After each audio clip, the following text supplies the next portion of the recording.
Hello friends, welcome to A to Z Learning channel. Just before I start today's video, I just want to read out few names and you think about those names and think as a share market investor and let me know through the comments what is the first thing that comes to your mind when you listen to these names. I would read out 5-6 names. First name, Microsoft, Tesla, Netflix, Apple, Facebook, Amazon, Google, Walt Disney, HP, Boeing, Bank of America. So think about these names and let me know what comes to your mind as a share market investor. Let me tell you what I think as a share market investor. My first thought process is that I wish there was a flexibility for me to invest and own these companies. I know for sure these companies have given amazing return to their investors in the past. And if I could own a share, if I could own these companies, then I can participate in that return. So today's video is all about you wanting to own US stocks and how to do that. The good news is it is possible. As an Indian sitting in India, if you fancy owning any of these market leaders, then it is possible. The question is how to do it. And today's video is going to give you the answers on how to own US stocks or stocks of global market companies. So let's start the video. So first question is how to buy. In Indian context, we know when you think about how to buy a stock, you think about opening an account, which you could be opening with, say, ZERODHA or HDFC Securities or ICICI Securities. You open that account, you make sure that it is properly funded, and then you can just pick the stock on a daily basis, pick the price you want to buy or sell those stock, and you do those trades very easily. You could do the same thing for international stocks, for US stocks as well. First of all, you need to look for the Indian brokerage firm which is offering a global investment platform. I can make it easier for you. There are companies which offer that. HDFC Security, for example, has got the global investment platform. You can reach out to them, open your global investment account with them. You could do the same with ICICI Direct. But at the same time, there are a number of fintech firms, new startup that have come up. They offer amazing apps which you can use to purchase which provide you the global investment platform that you can use to purchase global shares. And these names are like Stockal, Vested Finance, or Interactive Broking is some of those names. I'm sure when you'll search, you'll find even more names for that. You simply need a PAN card and an address proof to open an account. So it's a very straightforward process. Your Indian brokerage house, say you open the account with HDFC Security, they'll have tie-up with the foreign brokerage account. They'll make sure that your account is open and set up there. Then they'll transfer the money from the Indian brokerage account to the foreign brokerage account. And once your account, that foreign brokerage account is open and funded, you're all set. You're all set to start purchasing shares like you do here in India. You can do certain things. Not everything is allowed, but you can do pretty much all the kind of key things that you would need on a day-to-day basis. For example, you can buy global stocks, you can sell those stocks, you can trade in ETFs, exchange traded funds. You can also trade in listed fixed income securities. So that pretty much covers most of our day-to-day requirements. Then the question comes in mind that is there a limit? How much I can invest? Like in India, you can invest whatever amount you have. You can invest in buying or selling stocks on Indian exchanges. So is there a limit in the global stock? Yes, unfortunately, there is a limit. Government has set up a system called liberalized remittance scheme.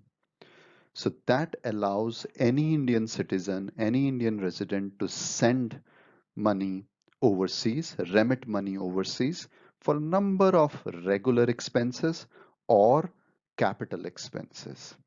Regular expenses could be your children could be studying in overseas universities. You may need to send money to those universities towards school fees, college fees, things like that.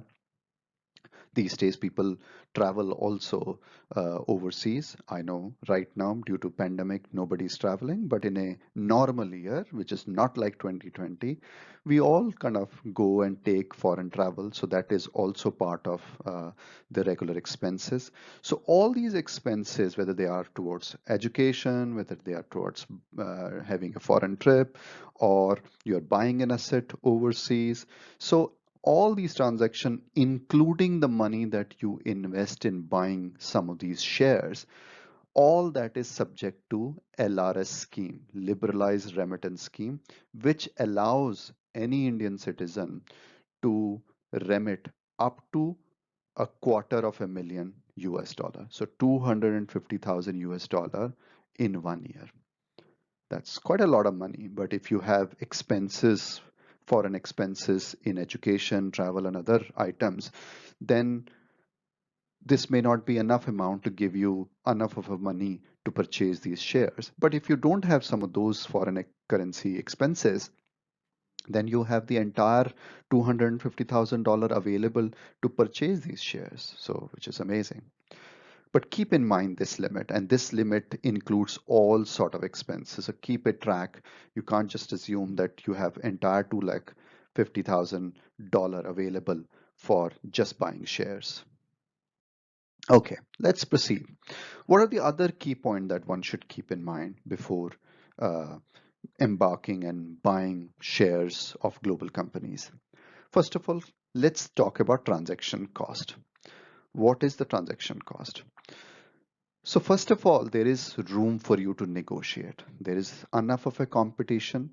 You must talk to few brokerage firm, few app companies before you kind of sign up.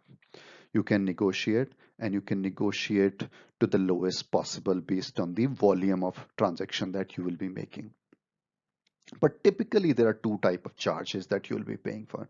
You'll be paying an annual subscription charge, which varies between 1,000 rupees a year to 10,000 rupees. So there is a broad range. So negotiation is important. And then there is additional transaction charge that you pay every time you buy or sell global stocks. And that again varies between 10 cents of a dollar to almost $3 per transaction. So again, you need to negotiate and make sure that you agree upfront the best rates. Then the second thing that is important for us to keep in mind is the taxation. You want to be very clear about your tax position, because if you make gain, if significant amount of that gain goes toward taxation, on a post-tax basis, you may realize that, gosh, it was not worth all the hassle that you've gone through in terms of setting up account, working late hours, tracking the US companies, making those investments, and then getting only a modest return because tax has taken quite a lot of money. Good part there is that foreigners, Indians will be treated as foreigners in the US market. US market, there is no tax on the foreigners. There's no capital gain tax on the foreigners. So you will not be subject to any capital gain taxes in the US, but you will be subject to Indian short-term and long-term capital gain taxes, which you in any case pay when you buy or sell Indian stock. So there's nothing new there. So you need to be just familiar with what will be your tax liability from an India perspective. There's no additional tax that you'll be required to pay in the US because capital gain tax for foreigners is nil. Then the next piece that's very important to keep in mind that in the US, whenever you own a stock and that company declares a dividend, that dividend is subject to 25% TDS. So if you get $10 of dividend, $2.5 of that dividend will be deducted as a tax in the US. But again, good part is that between India and US, there is a double taxation avoidance agreement in place. What it means is whatever tax you have paid in the US, you can claim that towards your liability in India. So say you have paid $2.50 tax in the US, you can use that amount for whatever is your tax liability in India. So that money is not lost. So there's no double taxation. So you can use any TDS that is deducted from your dividend payment in the US to pay for the taxes that you need to pay in India. So again, in a way, it's neutralized. So from a taxation perspective, I would say owning, trading in global stock there's no red herring. You can go ahead with complete peace of mind that there's no additional tax exposure to you. Then this third part that's very important here is whether you can own fractional shares, because these shares, US shares, are expensive and you've got limited amount of US dollar that you can invest in. The good part is that you can own fractional shares. All you need to decide is that I want to invest $1,000 in Tesla. If that means one share, you get one share. If that means 1.5 share, you get 1.5 share. Whereas in India, you're not allowed to trade in fractions. You can't own shares in fraction. It is always a full share unit. But in the US, through this route, you can own shares in fraction. Only thing you need to decide is how much you want to invest in terms of dollar amount, and that they will translate into whatever units it can buy. And the units can be in fractions too. So that's again to simplify. The other part is around future and option. Indian investors are currently not allowed to trade in futures and options, so you can only buy shares on a cash and carry basis. You can't deal in the stock options, you can't deal in the future. So that's a red herring there. Even intraday trades that you do in the sell in India, you can sell in the morning first and buy later on during the day and square off your positions. In the US, through this route, you can buy in the morning and sell during the day to set off your position, square off your position, but you can't do other way around intraday. You can't sell first and buy later on, but you can buy and sell later on. So buy, sell, intraday share trading is allowed, but not the sell buy intraday. I hope it makes sense, because you need to kind of first buy and then you can sell the same day. That sort of intraday is possible, but you can't do like a sell first and buy later on during the day. That is not possible through this road. I hope this makes sense. I hope this has clarified all the doubts that you had in terms of how to own global companies, how to own US stocks. And if you really like the content that we have shared, then please do provide us your comments. If you still have more questions on this, then again, please let us know through the comments and we would be more than happy to come back and answer those questions for you. If you've not subscribed to our channel as yet, then please subscribe our channel A to Z Learning so that you get immediate notification on all our new videos. So good luck with investing in the foreign securities, and all the best, make lots of money, and all the best for your investment decision. Thank you so much.